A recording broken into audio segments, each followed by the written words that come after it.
All right, I'm mashing all the rest of these days together. We saw the Lincoln Memorial, more breakfast, so good. Me and my girl. Day 3. Like our shirts. Oh wait, move my leg. I'm at Mount Vernon, which is the first time I think I've ever been to like essentially a plantation. Mount Vernon also basically is a plantation. It has slaves. I just don't think it's classified as a plantation.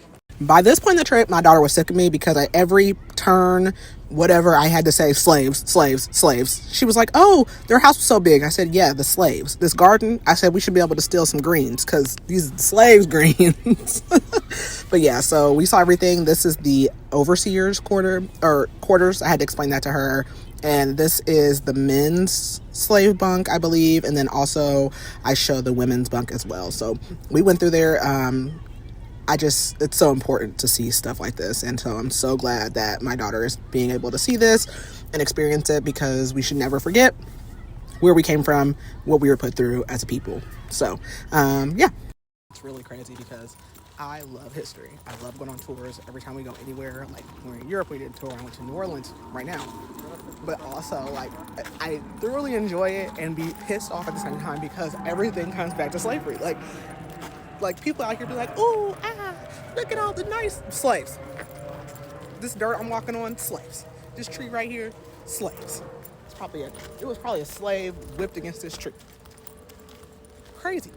We had another lunch. This pizza was so good. And then we saw the tomb of the unnamed soldier and the changing of the guard.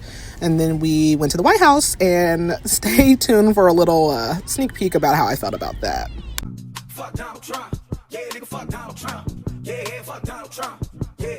And then the kids had recess at the Washington Memorial, so they got to like play with frisbees and stuff like that. And then we went on a ghost tour in Alexandria, which the guide was so amazing. We went to the cemetery, and then the next day was the last day, and my dad and my stepmom flew in, so he popped up to see her, and we ended at the Pentagon Memorial and then at the Library of Congress, I believe, and we saw the Declaration and the Constitution. I just want y'all to know that at the last place we went, me and Cameron went down to the gift shop, and this black girl was like, do y'all have a chaperone? And real quick I was like thinking like, I mean, yeah, we do. And I was like, I'm the chaperone, I'm an adult. She said, really?